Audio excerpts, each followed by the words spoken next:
Programang ito ay rated SPG. Striktong patnubay at gabay ng magulang ang kailangan. Maaaring may masiselang tema, lengguwahe, karahasan, sexual, horror o droga na hindi angkop sa mga bata. Matutuklasan ni Lilet ang maitim na balak ni Patricia. Welcome sa aking channel, narito ang mga kaganapan na dapat nating abangan sa Lilet Matias. Kumpirmado na si Patricia ang walang awang pumatay kay Attorney Meredith. Ginamit ni Patricia ang pera upang pagplanuhan ang karumal-dumal na pangyayari kay Attorney Meredith.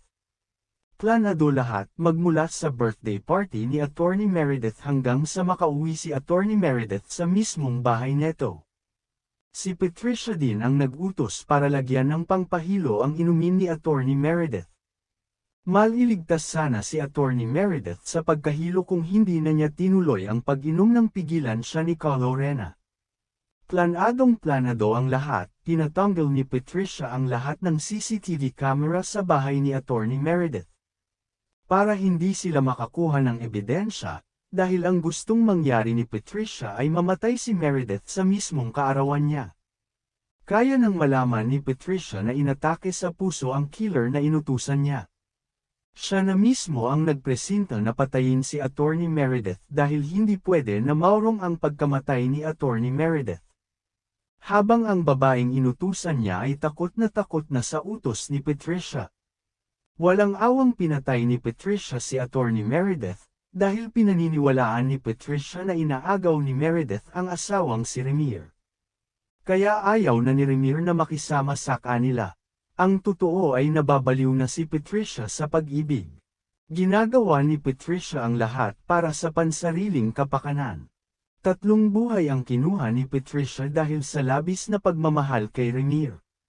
Si Attorney Meredith, Ino de Leon at Evelyn. Malamang ay isusunod naman ni Patricia ang anak ni Remir na si Lilet. Dahil nagpapanggap lang siya na mabait kay Lilet, upang makuha ang loob. Dahil si Lilet na lang ang kaisa-isahang hadlang sa pagmamahala nila ni Remir. Kaya bago pa din matuklasan ni Lilet ang sikretong tinatago niya ay uunahan na ni Patricia si Lilet. Kaya perfect timing para kay Patricia ang pagtulog ni Lilet sa bahay nila. Dahil habang mahimbing ang tulog ni Lilet sa bahay nila ay saka naman gagawin ni Patricia ang maitim niyang balak kay Lilet, kaya nasa peligro at nanganganib ang buhay ni Lilet. Maniwala pa kaya si Lilet kay Patricia kung sakaling malaman niya na nakakasama niya pa din ang totoong killer ng nanay niyang si Attorney Meredith?